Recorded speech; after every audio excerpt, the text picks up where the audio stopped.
Hey guys, we wanted to give a shout out to some of the people we have met while recording the Nashville Dads podcast. On this episode, we wanted to highlight Brandon with Nashville Restaurant Radio.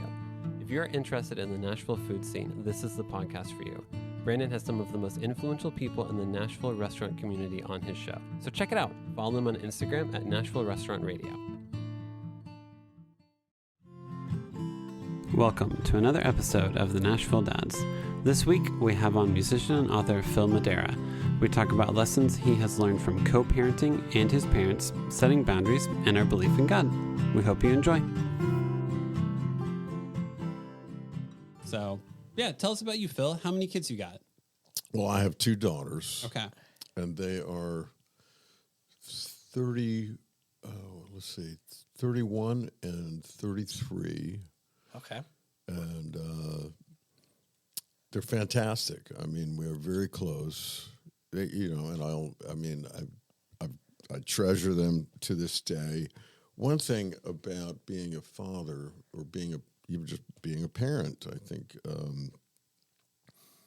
at some point you realize, okay, I'm teaching, I'm dispensing knowledge, whatever I'm doing. I mean, by example or, by bad example, by good example, I'm teaching my child. At some point you realize, and I think it really is, the majority of learning is actually happening with you. They're teaching you. If you're paying attention, they're teaching you where you're. Gosh, man, they're going to teach you where your short fuse is. Yeah, they're going to, and they, thankfully they'll teach you, where your gifts are, and so with them, Kate is my oldest, Maddie is my youngest. Maddie actually has a band. I don't know if you're into hard music. She has a band called Third Face. They were kind of popular. And she plays bass and writes for them, and then she has another band called Sallow that she plays guitar and sings in, and she's terrific. And then my daughter Kate is also very, very artistic, very creative. She's more on the visual side, but she also does great music. She works at a Starbucks as a manager and barista. It's not her dream, but it's paying for the other dream. it lets you eat. And Maddie works. Maddie works at a place in East Nashville called Beehive, which is like a vegan. Yeah, I've heard of that. Yeah. Okay. Yeah, I went vegan for a year, and I never put on so much weight in my life. You're missing all this stuff that you like, so you're having their version of cheese, their version of meat, and you can eat the most unhealthy food as a vegan. I finally went back to, killing animals. I would never be able to be a vegan. I think there's the assumption that when it says vegan, it means healthy, and it's like it can still be filled with sodium and lots of different things. And she warned me about that, but I really, at some point, I just realized this is not working for you. And so I went back to my good carnivorous I ways. keep on hearing ways. My slaughterhouse ways. The most disastrous thing that you can do is to become a vegan because of all the chemicals and all of the deforestation that they have to do in order to make all those plants, that they actually end up killing more insects and ground. It's crazy. Sustainability, man. How's it work? It's not working. I know. Well, if my daughter's listening, and she probably won't be, but she'd probably take issue with you on that. Right?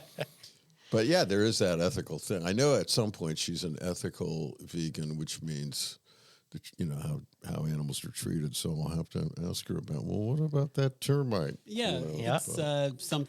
I'm not trying to stir up anything when I'm saying it. I'm just saying I come from a landscape background. Right. I know everything that they do in those plots of land. You're watching them. Yeah, it's just. But anyhow, they're both, they're fantastic they're fantastic people. I'm grateful because I know that, not everyone has a great relationship with their parents. Mm-hmm. Now, their mom and I divorced, I think this is our 20th anniversary of being divorced. We were married for 25 years. And it's really been interesting. Thank God, we managed through, within a failed marriage, we actually managed to be successful co-parents. Yeah. Now that took a while as well, but so it's not just a walk through the park and you say, "Hey, you know what? Get divorced. Everybody's going to be fine." It's not that way. There's no mess to clean up here. And just as stay together, everything will be fine. It's not necessarily going to be that way, but we really were able to eventually become dear friends because we cared about these kids. Yeah. Uh-huh. And what's interesting is that, I guess it's almost 2 months ago, my ex-wife, Eleanor, called me and she said, "Well, I need to tell you that I've got stage 3 breast cancer." Oh, man. And she said, I'm not sure what they're not calling it terminal, but anyway, so she called me with that news and we had a really interesting discussion. And then you're realizing, in a moment like that, you're realizing the depth of care that you might have for someone. Yeah. Mm-hmm. And so it was, so I went through, my younger daughter, Maddie, and I went through, we split the first day of chemo. And so Maddie took her to chemo and sat with her for a few hours. Then I came in and spelled her and then drove Eleanor home afterwards. And you had this great visit during chemo where they're essentially poisoning you to try to save you, And I was sitting there thinking, wow, this person has so much dignity as she's going through this. My heart was really, moved. And then a few weeks later was Christmas. And now half the people listening to this, if they're married now, half of those people won't be someday, according to stats. Yeah. And so it was interesting. So for the past 20 years, we've figured out holidays. 1 year I'll have them for Thanksgiving. 1 year she'll have them for Thanksgiving. Christmas Eve, because my family is of Swedish heritage, the Scandinavians, the big day for them is Christmas Eve. That's when you open your presents. That's when, so I've always had the kids Christmas Eve. Eleanor's had them Christmas Day. Well, this year I said, well, why don't you just come over? Come to my place. And my girlfriend was there, who I've been seeing for a few years. And they've just been thick as thieves from day one, which is fantastic. Yeah. So we were all there.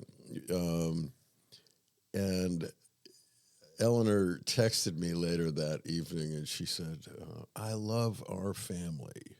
It really struck me. Yeah. We don't walk down the aisle envisioning failing. Yeah. We don't bring kids into the world envisioning failure either.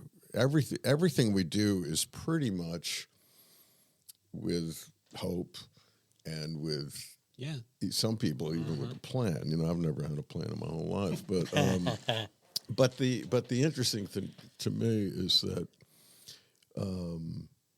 20 years ago when we went through our split, I did not imagine this. I did not imagine the gratitude I would have for the family I have, which includes my ex-wife. Yeah. And I didn't imagine loving her. Even the day we married, I didn't imagine loving her oddly as much as I love her now. It's a different thing. Yeah. Mm-hmm. But the kids have been they've been the reason that we have whatever this is. Mm-hmm. We call it a family, and that has not been it hasn't been a walk through the park either, because your kids are going to at some point, and you kind of have to want them to individuate and come again. If you want your child to be just like you, well then you're probably a narcissist at a certain level, right? Different discussion to have then.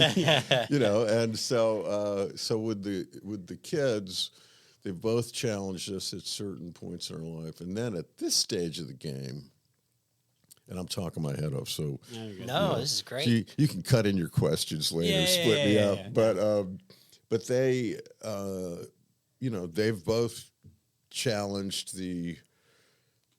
I guess the little sacred image of each child that we've had, and because we're both from artsy backgrounds, we didn't imagine our kids being lawyers or doctors, type A people, basically. Yeah, we didn't want it to be of that ilk. I've dealt with too many lawyers, but But they pushed the envelope. We thought we were, we thought we were living on the edge. Now our kids they're on a much different edge than we are, and just generationally, there's a new language, there's a new way of looking at things, and so how do you receive, do you fight what's uncomfortable as a parent, or do you try to get reasonable about it and saying, well, is there some moral issue that I'm up against here, or is this just another way of looking at the diamond that life is, I think kids make you aware of your blind spots at all times, and whenever you notice your blind spot, you either double down on it or you go, I have a blind spot here, and you work on it. So it's fun, and you guys probably experience the thing of, as much as you may not, but as much as you hopefully love each of your parents, generally you feel a little something special towards one of your parents, and then a little bit of not so special towards the other. For me, the idol was my dad. Mm-hmm. My mom drove me crazy, but the funny thing is it generally is true that you probably like the parent that annoys you the most. You know, so at some point, about 10 years ago, I was complaining to Kate about my mother, who is now departed, but she was still with us at that point, and as annoying as ever. And I said, "Oh gosh, I am so much like Grandma." And Kate said, "Yeah, but you are like Grandma, Dad, but you're you're self-aware, and she's not." Yeah. And I appreciated that, because I do think, I think being aware, I think being willing to be wrong. Yeah. It's hard to be this authority figure in a child's life, and all of a sudden, from the time my kids were very young, I had my moments where I knew I was wrong. To discipline them however I might have, or in a moment, or impatience or whatever. And I would apologize to my kids. And the one thing I have said to both of them is, when I'm gone, whatever you're thinking, please remember that I told you I loved you often, and I told you I'm sorry often. Yeah. And I think, I actually think the willingness to be wrong, the willingness to apologize is, and to express that remorse is just as important as affirming your love. I think I know a lot of people our age who, whenever they have friction with their parents, it's because they do refuse to apologize for things. Or they'll be like, hey, this hurt me whenever we were young. And they're like, well, it's the best I could do. And it's like, it still hurt me. Yeah. Like, I know it was the best you could do. And the results of the best you could do was pain. So, like, can we discuss it all? No? Cool. Then how do I have a relationship with you? Yeah. Well, that's you don't even say, I'm sorry. Yeah. You just touched on boundaries. Yeah. And the funny thing for me is, my mom, how old was she? She was almost 98 when she passed. Oh, man. And she was 32 years older than me. And I always had a pretty good relationship with my mother. I was the youngest of three. I was precocious, and I don't know if I was I've heard you guys mention the Enneagram, so here we go. Right? But I don't know if the numbers ever change, but I'm a 7, and I probably was. I was definitely the entertainer as a kid, you know. So I brought them a lot of laughs, but I also pushed the edges a lot. I was the youngest of 3 kids. My older siblings, each of us 2 years apart, they did well in school. They were top of their class. My sister was, I don't think she was valedictorian, but she was up there, But with me, I came along, number 3. Every teacher I ever had who had one of my siblings before me, they would see my name, Madeira, not a super common name. They would say, oh, Philip Madeira. Are you Annalise's brother? Or are you David's brother? And I would say, yeah. I'm looking forward to having you as a student this year. And I remember thinking, 4th grade, I'm thinking, the hell you are. It's going to be a rough ride. And so I would, constantly, now I look back now because one of my kids has been diagnosed ADHD, and I look back now. She's always saying, Dad, you had to have been, and you probably still are. I look back now, and I realize, I was highly focused, as I am now, on anything I care about. Yeah. Highly focused on drums. I started as a drummer. Highly focused on hours in my parents' basement playing drums and art and having fun. And, by the time I was old enough to have a girlfriend, focused on that. Yep. But if I wasn't interested, my mind was unable to say, oh, yes, I will take out this handbook on, even to this day, I've got thousands of dollars worth of synthesizers and stuff. Ooh. I'm not going to open up that handbook. Oh, come on. Yeah. I can't do it. And unless I need, unless there's a specific purpose. And then I'm going to get on the internet. But if you buy IKEA furniture, you just take the directions and throw them out and figure it out later? Okay, no, because I actually am interested. Oh, okay, I'm interested in the assembly. In building it correctly. I love the IKEA thing. Yeah. But although I've been put down for it, but I don't really care. So to me, to have that, my parents, they actually did a pretty great job in terms of, my mother, my mom, who was fairly narcissistic, it was difficult for her, and actually this all started with my mom, and that's what I was trying to circle back to anyway, so I apologize. But Mom really just wanted you to make her look great. Now, she was a great person. She was beloved. She was a pastor's wife. My father was a minister. Okay. But everything was how we looked, whether it was on paper or literally what we're wearing or any of that stuff.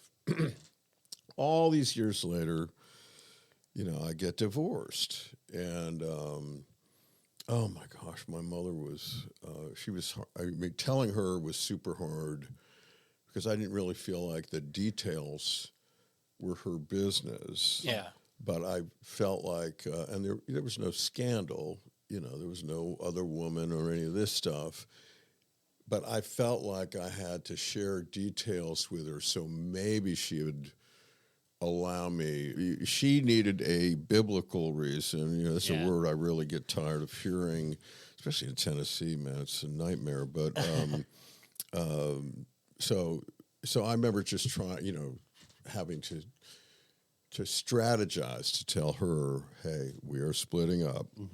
Well, it just, a few years later, I had a girlfriend, and my mom would call me, and in her Rhode Island accent, she would say, now you and Eleanor, are you ever going to get back together? Do you think? And I'm like, Mom, I'm seeing someone, And anyway, but one of the biggest problems with her, again, going back to, can I tell my child not only that I love my child, can I tell my child I've made some mistakes and I want to own them all and I want to apologize to them all. And in doing so, I hope you'll forgive me. Yeah. My mother, the only apology my mother would make was like, oh, for goodness sake, I just burned the pot roast. Yeah. That was her apology. Yeah. It was never a character deal, right? Yeah.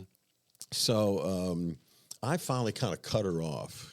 The older I get, the more I realize boundaries are important. Mm-hmm. You have a toxic person in your life, be as kind as you can, but don't let them in. Yeah. Yeah. And so I realized, gosh, man, this woman just all that happens when I'm in touch with her, she really upsets me. Yeah. And I found an email from her. She had sent me an email, but she didn't realize there was this trail of communication underneath what she had sent. And so it was to a cousin of mine who I haven't seen this person in probably 30 or 40 years. But my mother, I've got my sister Annie, who's great. We got my brother Dave, Dave and I don't talk. But Dave, he is also a divorced person. And then there's me. And so I get, and my sister's married to an awesome guy named Jim, who's a minister, followed in my dad's footsteps, right? So I get this letter from my mother, and then I realize, oh, there's more. And so I'm reading, and I see this remark, and you'll have to forgive me whenever I quote my mom, I have to do her accent. And but I read this thing, and it says, David divorced Shelley however many years ago. It was a great disappointment, and Philip is divorced as well. On the other hand, Annalise and Jim are marvelous Christians. And I read that, and I was so pissed off you could not imagine. And but the other thing that I was learning at that point, and again, I'll drag in that any language since I know you guys speak it. My strong wing at that point, I think it's actually shifted weirdly. My strong wing was 8. At some point that assertive guy is going to come out and take your head off. Yeah. And weirdly, I started learning there's not necessarily going to be any satisfaction if I engage. Yeah. Mm-hmm. If I say, hey, you wrote that crap about us, thanks, I did nothing. And but my brother did. And I got the email copy back, and she said, "I'm sorry, you misinterpreted. Can't be wrong, right?" Apology, yeah. So anyway, cut a few more years passed by, and my mom is really up in age. My father had passed by then. He had Alzheimer's for many years. Now he was heroic, by the way, but and somewhat passive as well, if you can be heroic and passive. I think you can be, yeah. But anyways, one day I get this letter from my sister, and there's an envelope in the envelope, and my sister had written, I know you won't want to read anything from Mom, but please open this. So, all right. I read this thing, and it's this apology from my mother. I was astounded because I would see her once a year. I would talk to her maybe twice a year for about 7 years. It was just like, I was trying to be dutiful. And before this letter had happened, maybe a year before it, I had thought, okay, based on the principles I'm trying to live by, does my mom being I'll use the word dishonorable. It's the first word I can think of, but it's not the best word. But does my mom being less than a great mom give me an excuse to be less than a great son? Mm-hmm.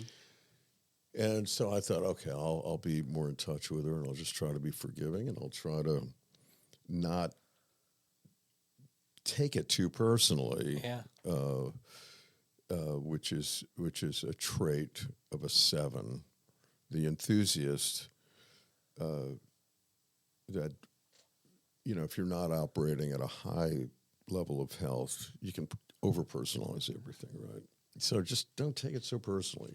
And anyway, so I was glad I'd kind of made that shift, tried to love her the best I could, but not be in constant contact. And I get this letter, and it said, "I understand." I won't quote her. It's maddening. I can't help myself. But she said, "I understand that I have hurt you, and I want you to know that I'm terribly sorry, and I love you." Annalise, actually, my mother would have called her. Annalise has told me that I've hurt you in a lot of ways, and I'm real sorry. I hope you'll forgive me. I love you, Mom. And I called my daughters, and I said, "All right, cancel whatever you're doing next weekend. Cancel. We're going to fly up to New Haven, where my mother was living, and we're just going to see Grandma. Whatever happens, she's got to pass, Yeah. And so that one apology, and I tell you, wow. I'm the only person I know whom she's ever apologized to. And so when she did pass, not long after, right, what year? 2018, she passed, and we were trying to figure out the funeral was going to be, in Providence, Rhode Island, where we're all from. My brother's out in Seattle. My sister's in where was she? Massachusetts at the time, or maybe Ireland. I don't know. And we were trying to figure out the funeral thing, because as you know, weddings and funerals, that's where it all hits the fan. Mm-hmm. That's where, we got to have Uncle John and Aunt Debbie in the same room, or Yeah. So because of some family stuff with us, my sister and I are very close. My brother and I not so much, and my brother was like, "If Philip's going to be there, I'm not going to be there." And I thought, he went crazy about our mom. But I thought, he's trying to skate. And so I thought, I'm good with Mom. Like, if I hadn't had that experience, getting that letter, and then, of course, a few really sweet visits with her after that apology, maybe I'd be upset too. And so I thought, well, maybe he needs to go. Maybe he needs to be there. So I called Eleanor, my ex-wife, called my daughters, and I said, "Hey, what if we don't go? What if we don't spend a ton of money to get up to Rhode Island and be at a funeral that, I know my daughters would be uncomfortable with the message that's going to be at a Baptist funeral. Do you know where you're going when you die?" And I, there's a lot of falderall. I wasn't interested either. So we wound up throwing a wake here. We said, let's throw a party at my place at Sterling Court. Yeah. I invited Emmy Lou, who I work with, Emmy Lou Harris, and I invited anybody in Nashville who'd ever met my mom, because they all knew she was a character, right? Yeah. Didn't go to the funeral. My nephew, my brother's son, who lives here, he was at the party. And basically, we just had a bunch of wine, a bunch of food, and everyone told a story about my mother, including Emmy actually had a story, and they all did it with the Rhode Island accent. That's awesome. Yeah, it was fantastic. Yeah. And so, sometimes you have to write your own liturgy and your own, you got to find your new traditions, find a new way to look at something. Yeah. And, I could have stood my ground with my brother and been, but I thought, well, maybe he needs to be there. Yeah. Yeah. and plus I saved a ton of money. So two birds, That's one right. stone. yeah. I do think kind of what you're getting at with that story is I think whenever you're a kid, you see that your parents are human. And it's infuriating whenever your parents refuse to admit that they're human. Oh yeah. And you're sitting there and you're like, I can't, like, this is what you did. This is what you said. How can you not see it this way? And whenever your parents refuse to see it in any other way but the way they want to believe it, then how do you overcome that? Like, what's the break? What's the thing that like gives so you can then continue the relationship? Because whenever my definition of reality and someone else's don't line up, how do you have a friendship? How do you have a relationship? You know, I mean, it's it's not just family. It's a lot of different other things. Of if this is how you define reality, it's not how I define it. But you're still going to be in my life. How does Hopefully, that? yeah. How does that? I don't want. But at some point you do draw that line. But boundaries are important, whether it's with, and sometimes I guess you have to have boundaries with your own children when they get to I mean, obviously you have normal boundaries you learn to set as they get older and older. Mm-hmm. You know, they're 1.5, you're parading around the house naked. It's no problem. 16, it's like, a little different. no. Little different. Yeah.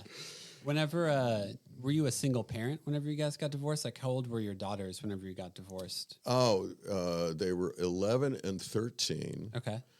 And that was rough. That will always be the worst day of my life, was telling the kids that. And it was just it was horrible. And you know, divorce is just it's kind of like, I would say I don't wish it on anyone, but there are some people that you know, I hope there's. You know, I've been through one. Yeah. I was married for 7, almost 8 years, and didn't work out. But I found Haley, my new wife, and now you've got a family. Yeah, now I've got a great family, and it was for the best. Yeah. Yeah. But I'm sure and you during didn't the have divorce. kids. Yeah. Yeah. And you didn't have kids. I did not have kids. Yeah. Yeah. And that makes such a difference, you know. But the funny thing is, now I look back and I realize, you know, if Eleanor and I had not had kids together, even though, I mean, I look back and I realize just how much life has taught us in the aftermath of divorce, that had we known that stuff beforehand, we might have made a great go of it. Yeah. You know? Yeah. But what's interesting, if we had not had those kids, ironically, I mean, so much would be different. I can't imagine life without them. Mm-hmm. And, you know, if we hadn't had kids, we wouldn't be in touch. And I feel such a privilege to be part of this cancer journey.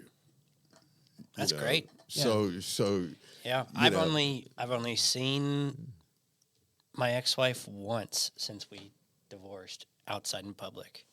So I mean, without having a kid to form that bond, I don't really have any place for her in my life. Yep. Yeah. But having kids, I can totally see that. Yeah, I mean, and of course there are. I have to believe that the majority of divorced parents. I'm pretty sure that Eleanor and I are in a minority when I talk about getting along as well as we do. You know, loving each other in the appropriate way that we do as divorced people. I think that's special. I know one of my examples of that was Emmylou Harris, the singer I work with. She is really, you know, on decent terms with her ex-husbands, who she has daughters with, and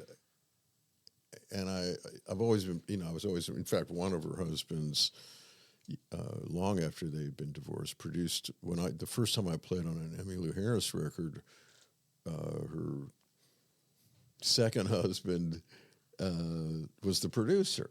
I thought, well, this is interesting, you know, and so she's of that sort. She's a gracious enough person to just know how to be. a lot of times, I think, and I say my reference point here is growing up religious, is having a lot of baggage attached because of a faith life.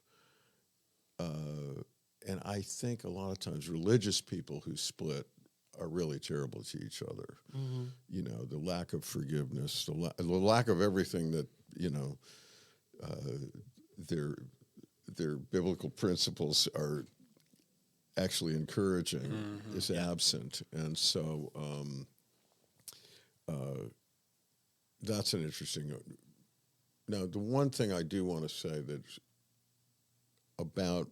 ties in that is that my father, the greatest man I ever met, most humble man I ever met, most non-self-serving person, selfless guy I've ever met is my father, and he was a pastor. He's still the kind of the. I don't go to church a whole lot. When I do, I'll go over to St. Bartholomew's if my nephew needs me to play drums or something. Mm-hmm. But I don't really like going. A lot of it's the ADHD thing. You know, I'm so ADHD, I'm not even sure I'm spelling that right, you know. But my father kind of exemplified, well, if I were going to be really part of a church system with a leader, my dad's one of very few people that I don't doubt. You know, his kindness, his love, and the way he was as a parent was amazing. He was strong in a lot of ways, and he would discipline. You have to push him to the edge, and then he'd start unhooking that belt, man. It's like, oh, crap, here we go. But his love for us was never questioned. There was just never, you know, with my mom, God bless her, it was just who she was, but there was always a performance-based acceptability thing going on. And she was super loving, but conditionally loving. Yeah, but she couldn't help herself from correcting. You know, she couldn't help herself. And with my dad had a very clear view of who I was, and I'll never forget 10th grade. You know, I'm sure acting out in one way or another. I was a clown, you know, and my dad met with my English lit teacher, Mr. Staniunas, and Mr. Staniunas was like, I forget what the complaint was. Probably that I was hard to pin down or whatever. And so my dad is talking to the guy who's teaching, you know, American literature, and he says, you know, Phil's kind of like a Huck Finn. You know, he really wants to be. If he could have it his way, he'd just be on a raft with a couple of pals, smoke a little corncob pipe, and that's him. He's not interested in conforming. He's not interested in anything he's not interested in. Yeah. And I always loved that my father could, you know, that he realized, even if I wish this were different, this is who the guy is. Yeah. And that hasn't changed. It's great that he knew you that well. Yeah, he loved me. He knew I wasn't a people pleaser, but boy, I sure was happy when he was happy. Yeah. I loved when, you know, my dad, he would, you know, my mom used to say, your father lights up when you walk in the room. You know, I'd come home from college. Yeah. And so the love of that man was just fantastic. Plus he was, you know, he had a great sense of humor, which I think you would have to have with me as a kid. But, you know, were he alive today, for one thing, he'd be, gosh, I don't know, 102 or something. But he if he were alive today, we would disagree on some things. We would agree on the essence of who we both thought God was. We would still agree on kind of the essentials. Essentially, God is love. We would agree on that idea. And then on things like, I think, he would agree with me that, he would, I have gay friends that I love. Yeah. He would agree, yes, you should have friends that you love. Yeah. And that shouldn't affect it. But in terms of, would I sing at their wedding? That would, he wouldn't be so sure about that. But that's a like 100 years old person, Yeah. So. And whenever if I make it to 100 years old, my kids will do stuff and be like, I don't know. Yeah, I know. So, I thought I was crazy. I know. It's like, how far can we take it? Yeah. But he was great, and he's kind of still my measuring, my yardstick in terms of parenting, and he was loving. All I really know is, okay, love these kids. It's not about spoiling someone. Yeah. Sometimes loving them is really making sure you're not spoiling them, finding those balances. But at the end of the day, my kids know I love them. I still embarrass them. I wore my dad. I have these socks they gave me for Christmas. Dad joke socks. Oh, nice. And so there are times when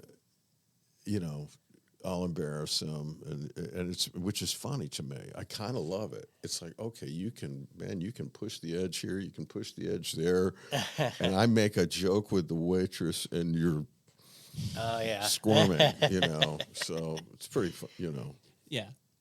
I feel like that's part of being a dad. We haven't entered into that too much yet because our kids are still pretty young. But I cannot wait. I know there will be the moment, though, whenever I'm just like, I know if I say this year, everyone's going to squirm in the table, and I kind of want to be that person right now. Yeah. So here we go. I'm so looking forward to it. Yeah, well, it'll be here and gone before you know it. Yep. And so now I'm at that point, and two things happened. COVID was one, but maybe a year before COVID, the person I had been dating for quite a while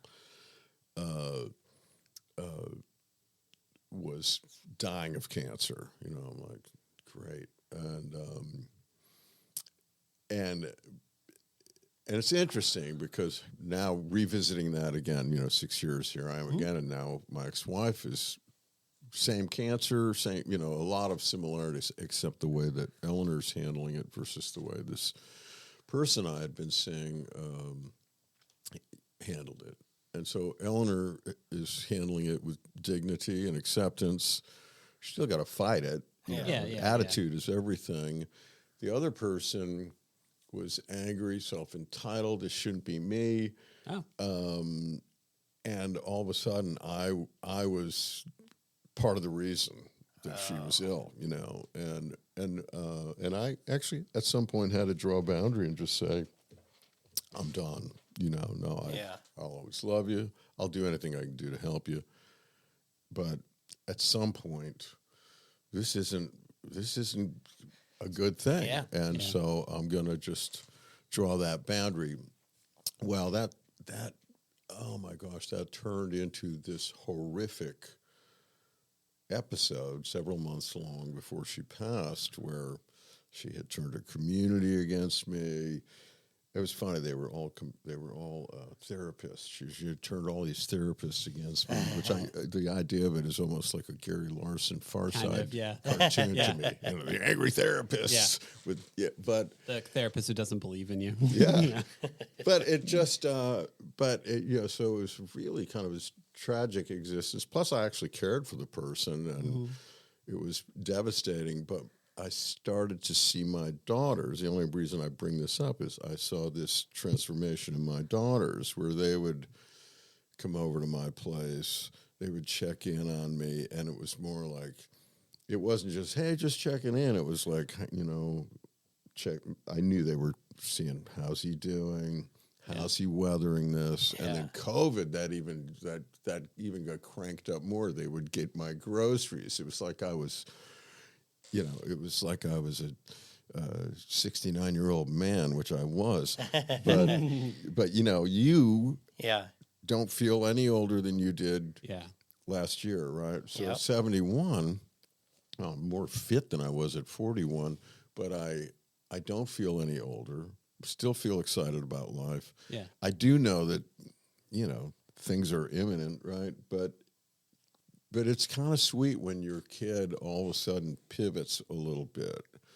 And it's an indication that they are going to be there, if and when the time comes when you really can't help yourself. Yeah. And I hope and pray that I don't want to go that way, but it's pretty much how most people go. Yeah. And so I've appreciated the fact that I've been successful enough in how I care for them, how I've loved on them, all, if we narrow it down to love or generosity, I see the spirit of that stuff returning to me now. Yeah. And I appreciate it, I think, so I'm a stay-at-home parent, and one of the craziest things about it is you never know what your return on investment is with your children. Like, you're just every single day, you're hopefully being you're doing what you think kindness and love is, like, every single day. And then whenever they turn into their mid-30s, you're like, was I actually as nice and kind as I thought I was? So it's this weird, it's like emotional return on investment that doesn't, come to fruition until, you're in your 60s or 70s. Yeah. So I'm just, you just sit there and I hope this is what I think kindness is. I really hope you also think this is me being a nice person. Yeah. Well, and I think, again, going back to every once in a while, just, reminding them, hey, I'm sorry. Just remember, And with my dad, he actually wrote us a letter. I think I was a freshman in college. So my brother would have still been in college, and my sister had recently gotten out of college. So it's early 70s, and we get this letter from my father because he was a pastor. He had a lot of people who he took care of. He had a lot of people who wanted his time. Yeah. And he wrote, and he was saying, I'm asking you to forgive me because I feel like there have been times when I put, ministry before my kids. Yeah. And I wrote him back, and I said, man, I don't think so. I mean, I haven't perceived it that way. Yeah. Whereas with my mom, I actually... saw it more. Mom was definitely like, you're not wearing that to church. Yeah. And so with Dad, I liked that self-doubt. Mm-hmm. It just said to me how much more he even did love us. The fact that he's like, hey, have I, just in case, like he was doubting himself enough to say, oh man, I hope those kids haven't perceived that the church life is more important to me than you. So it was great. He was willing to acknowledge he might have had deficiencies. Yeah, even though he didn't know what it was. Just I'm sure I was deficient in some way. Yeah, and I'm sorry in the ways in which I was. Yeah. Oh yeah, and there are things when you look back, where you're thinking, I wish I had, there are plenty of things where you're going to say, oh, I wish I'd had a different perspective. Or yeah, whatever, of course. And I know with me, I know there were times, man, I just, lost my cool, yelled, whatever it was. And then there's times when your kids lose their, I'll never forget the time when one of them told me, I think she was 14, she told me to shut the F up. And I was kind of shocked. And of course, at that point, you're realizing, okay, they're saying it. I guess I can just say it. You broke the seal. Yeah. You broke it. Let them be the first. Yeah. She was mad at me about something, and she said, "Shut the F up." And I'm like, and I think she thought I was going to punish her. And it saddened me. I can't deny that. But I just said, well. Instead of yelling, you're grounded, you're this, you're that. I said, well, okay, there's a lot of stuff I lot of stuff I never wanted to hear from you, and I'm sorry that I just heard that from you. I was super mellow about it, and it wasn't. I mean, it's not like I made a decision to be super mellow, but it probably was a better response than had I punished her or matched tones. It's just like, man, I hope you feel good about that. So You just said that to your dad. Yeah. Have fun with that one. and I gave her a little guilt to deal with. Awesome. You did grow up religious. You must have as well. Just Lutheran. Yep. Lutheran. Lutherans, it's kind of Episcopal-ish. My mom was Lutheran, Oh, okay. I just always think of Martin Luther's famous quote being, "We are but the snow on pile of manure." So, Oh, yeah. What a great guy. Yeah. So, a lot of belief in humanity from that one. That's interesting. Yeah. I became Episcopal growing up Baptist, then I when I was in various Christian bands, the first one I was in, actually, we were part of this. I now see it as a cult. I didn't know what it was then. It was like a Pentecostal cult, right? And it was, and I'm still very good friends with the guy that was the roadie in our band. That when we were part of this cult, he and I hike at least once a week together. But touring with Christian artists, playing a lot of churches, doing this, that, and the other, you just kind of had a taste of all of it, And I wound up Episcopalian. There, it's just. It's hard to even identify with the word Christian right now because everyone, so many people imagine that if you identify that way, then you probably are pro-gun, anti-gay. It's a political Republican. statement. Everything's It's now political. a political statement, not a belief structure. Yeah. Yeah. And that was the other thing. I was raised, my dad, you never knew who he was voting for. Yeah. Gotcha. He knew they were all full of it. And well, just speaking of that, of the you religion, listen through that book? I listened to Yeah. it. The Kingdom, the Power, and the Glory, American Evangelist in an Age of Extremism. who's that by? Tim Alberta just Tim came Alberta. out like a couple months ago. It is a good It's fantastic. read, It's really and it good. talks awesome. about that, about the how people are just putting politics and religion together, and they can't have one without the other almost. Have you heard of a guy named Brian Zond? I think they talk about Zahnd, I think. He's oddly enough some kind of Pentecostal preacher in Missouri. And my nephew, Dave Madeira, turned me on to this guy. And he was going to some conference. And I said, what is it? And he said, oh, it's this guy, Brian Zahnd. He's a charismatic preacher in Missouri. And I'm thinking, Dave, don't go. I'm sensitized kind of the other direction. I'm like, be careful, even though I believe I'm like, be careful, most of these people, Mm-hmm. Well, anyway, the guy has a book called Postcards from Babylon, and he basically, it's an amazing book, and it's easy read, and it's basically comparing American Christianity to the Babylonian captivity, where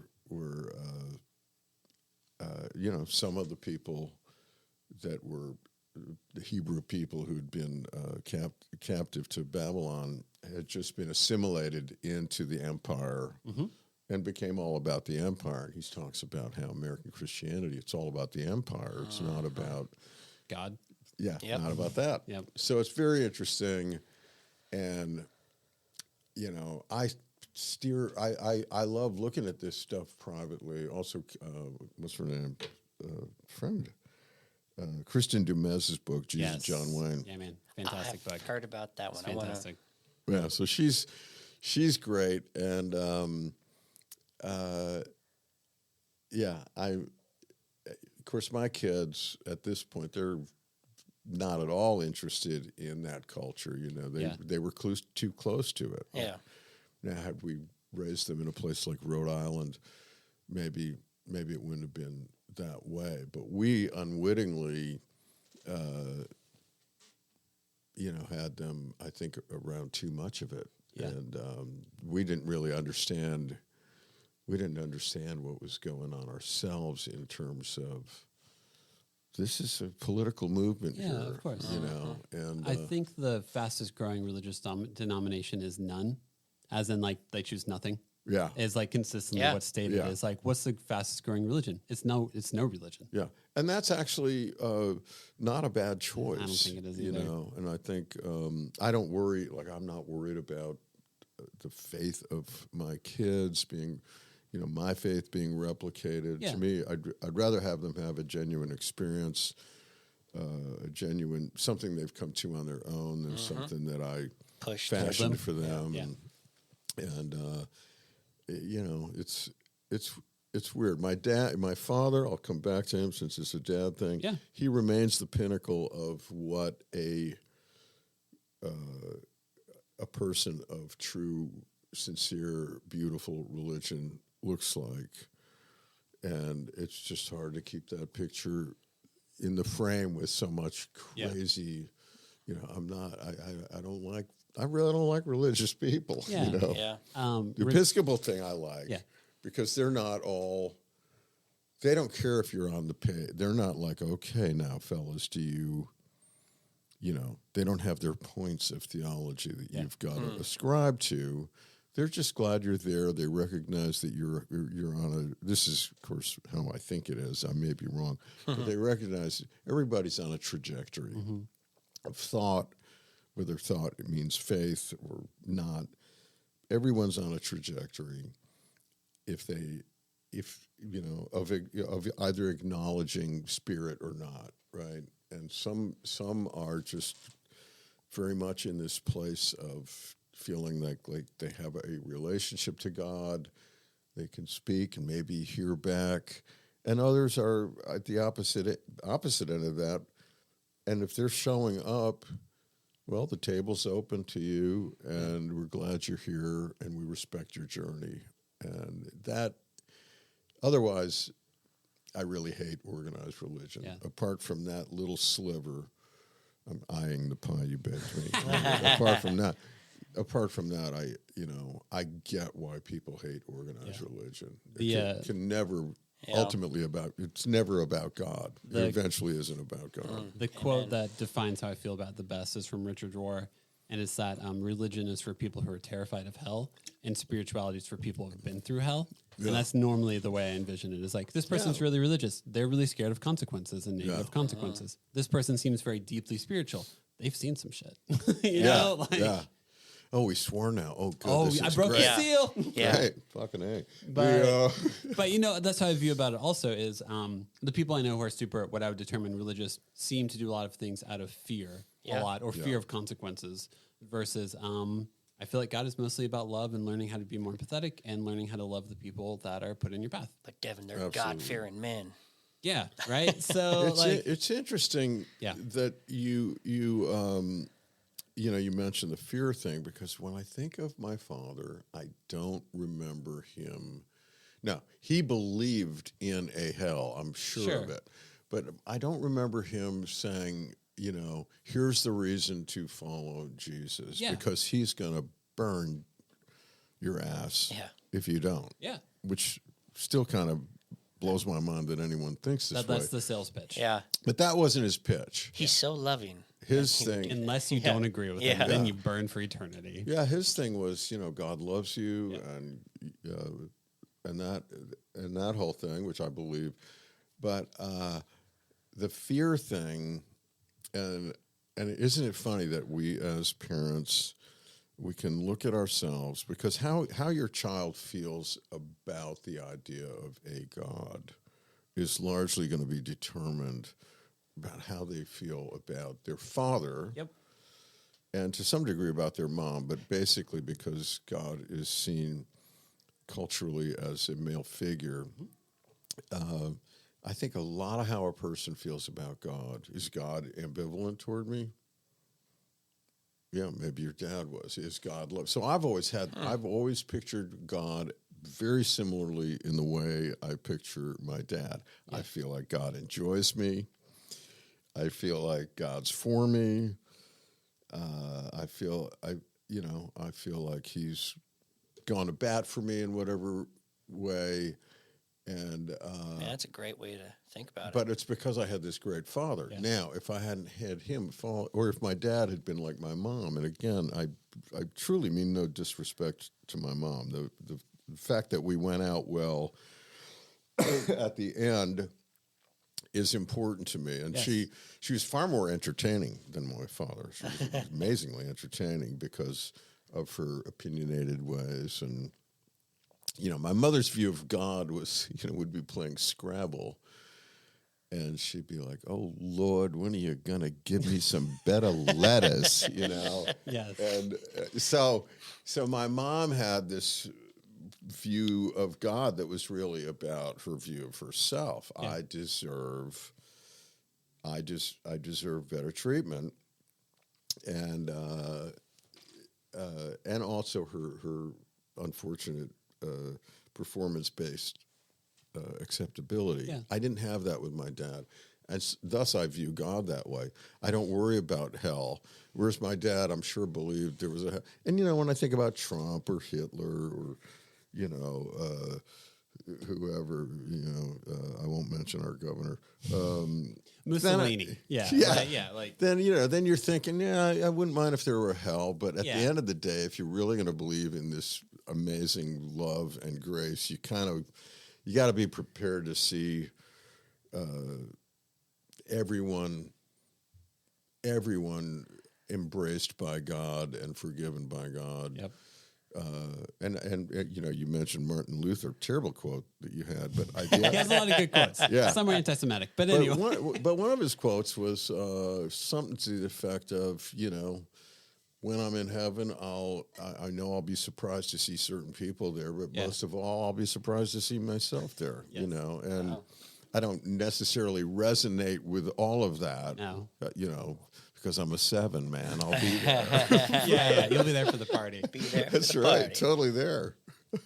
Thomas Keating has a quote, who's also like a Franciscan monk. Yeah. Most of us make God out to be a cop, so why not make him a nice cop? Most people are like, well, he's the cop who pulled me over. I'm now in jail. I'm in prison. Like all these awful things happen. It's like, there are nice cops also. Yeah. He's the contemplative prayer guy, right? I think so. Yeah. Yes. Yeah. I always think of that quote as well whenever I'm envisioning God as like a more angry and mean God. It's like, there's more to God than just the angry side of God, just like multiple people. So why are you only focusing on that? I always say that God must have a great sense of humor. Oh, yeah. Because of everything that is going on right now. Just look around. He's probably up there just been like, Yep. Free will, man, it's a thing. It's hard to know. Yeah, free will. I mean, it's interesting to me. I look at theology as often the God that people worship. It's like having this correct viewpoint. So you mentioned free will, I went to a Calvinist church for about 10 years. Means no free will, right? And God chooses some for heaven, God chooses some for hell. It's like he's up there lighting up a marble and thinking, oh, well, Gabriel, let's send them to hell. Yeah. But so I've always recoiled against the idea that there's any box we can put them in. Mm-hmm. Yeah. And I use the word him just because we're used to it. Yep. But at the end of the day, is my view of God something that will make me more loving or not? Yep. And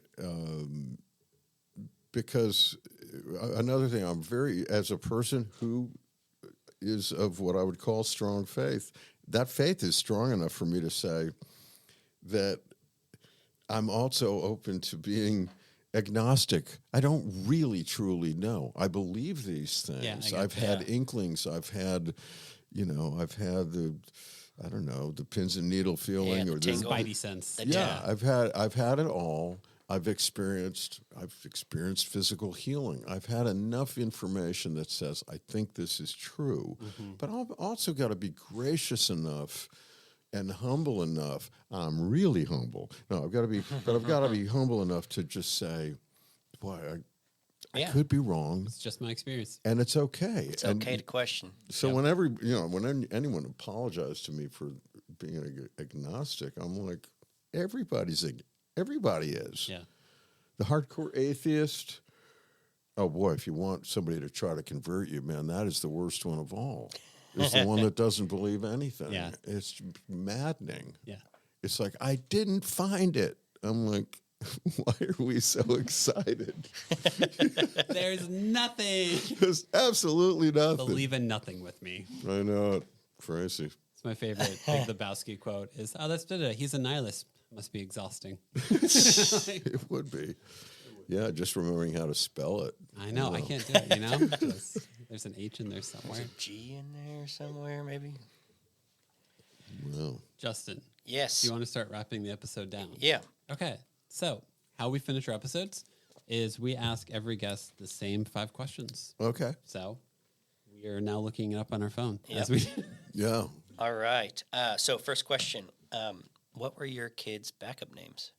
Or did you not have any? What? Backup names? like what you almost named them. Yeah. What their name Oh. could have been. Well, if we had had a son instead of a daughter, we had 2 daughters, but Yeah. So Michael was the name and Dylan. was the Dylan, okay. name. Yeah. Nice. But I don't think we had. I think we were really set. Maddie was named for Madeline Langle, Okay. the writer, and yeah. So Cool. yeah, Would Dylan been after Bob Dylan or just Yeah. Dylan in general? Yeah. That's fair. Bob. Yep. Next question. Do you have a favorite TV dad? yeah, probably Kyle. What's his name from? What's the football show? Yeah. Friday Night Lights. Friday Night Lights. Coach. Yeah, I would say him. Oh, what is his I name? never watched it. Kyle something. I can't think Kyle of it. Chandler, maybe? Yeah. You said Friday Night Lights? Friday Night Lights, yeah. Now we have to look it up. Yep. Yeah, no, he's a solid TV dad. That Yeah. showrunner makes really good father figures. I feel Oh like my he also did gosh. like Parenthood, and he might have also been on This Is Us. Eric Taylor. Kyle Chandler is the actor. Eric Yeah. Taylor. Coach Taylor. Yeah. There we go. Yeah, Kyle Chandler. If I ever had a man crush, why is he speaking so loud? If I ever had a man crush, I think it was when I was watching that show. I just thought, gosh, this guy's got a Yeah. conscience. And then then Bloodline though, Yeah. that was actually a good way to sort of just let go of the man crush. All right. Do you have a least favorite kids show or movie that your kids just watched continuously that you're like, oh my gosh? Gosh, I don't think so. So I'll have to punt here and Go for say that in our home, we had VHS tapes. Yeah. Yeah. Just like when you guys were kids, right? Yep. So there's VHS tapes. And our kids, Kate had figured out how to use them when they were very young. One of my favorite weird movies is a movie called, what is it? It's so favorite, I can't think of it. The Bad Seed. The Bad Seed, black and white, 1952 or something. And it's about a serial killer who's like 7 years old, 8 years Dang. old. It's fantastic, but it's from 1950 something, so there's no violence. You never see any gore. Yeah, there's no actual. Anyway, but the spine of that video is just this kind of weird looking kid with pigtails, right? So at some point, my kid, Kate, who had figured out how to operate this is what you do when you're exhausted parents. You teach them how to run this Just machine. grab the video. Just Yeah, press take it the and press video. play.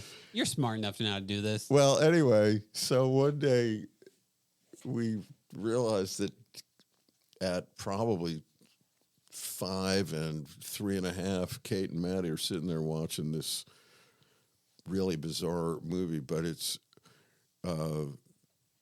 they still quote it, and it was such a lark. But we realized, well, there's no language, there's no violence. Everything is implication. Everything is inference. Yeah. So we didn't bother getting in the way of it. Yeah. That's awesome. I'm looking at one of the pictures. That girl is creepy. Yeah. She is creepy. I'm also the youngest of 3, so I felt like I shared a room with my brother who's 6 years older than me, so I feel like I watched horror movies whenever I was in like kindergarten, because he'd be like, we're going to watch this, and I'm like, sure, I'm watching a Friday the 13th movie tonight. Here we go.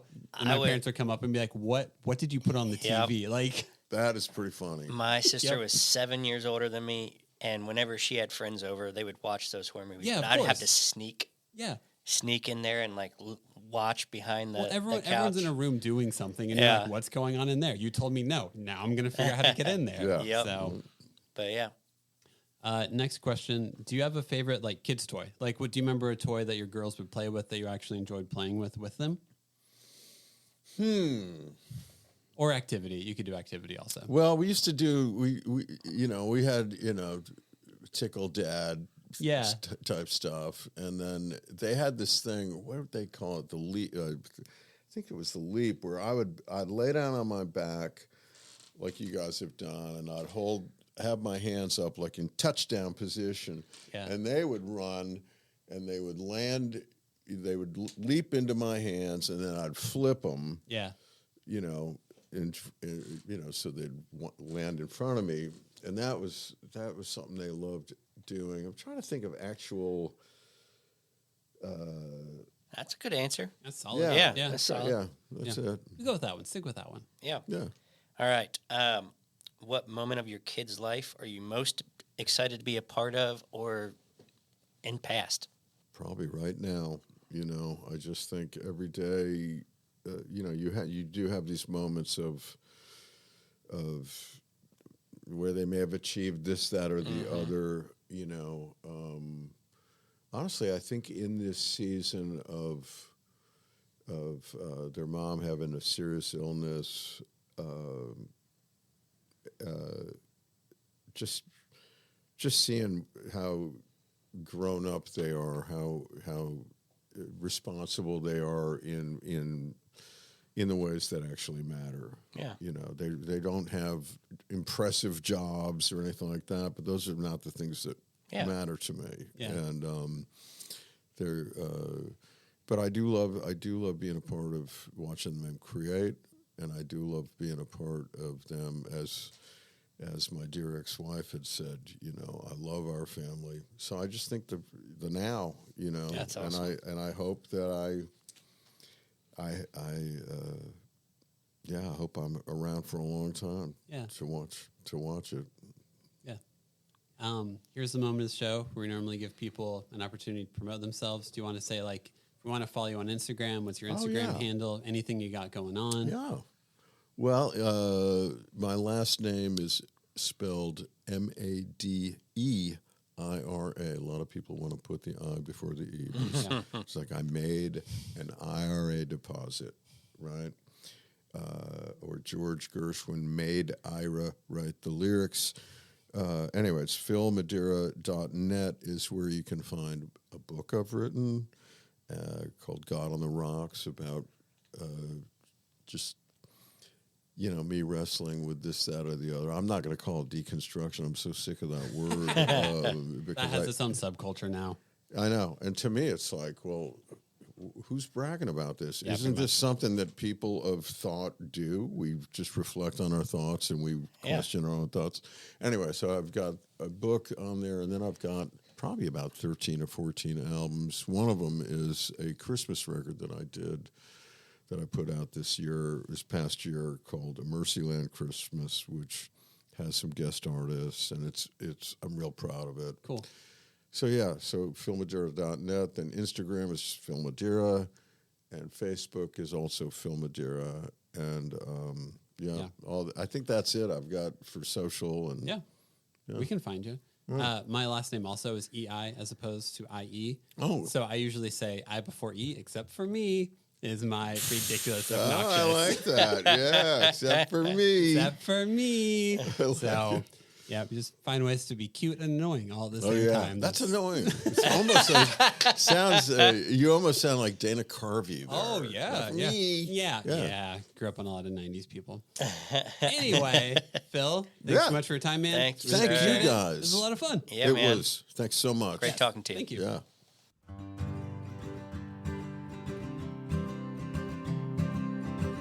Thanks again for listening. Make sure to follow us on Instagram at the Nashville Dads and to subscribe to us on Apple and Spotify podcast. We record at New Light Podcast Studio and episodes are produced by me, Devin.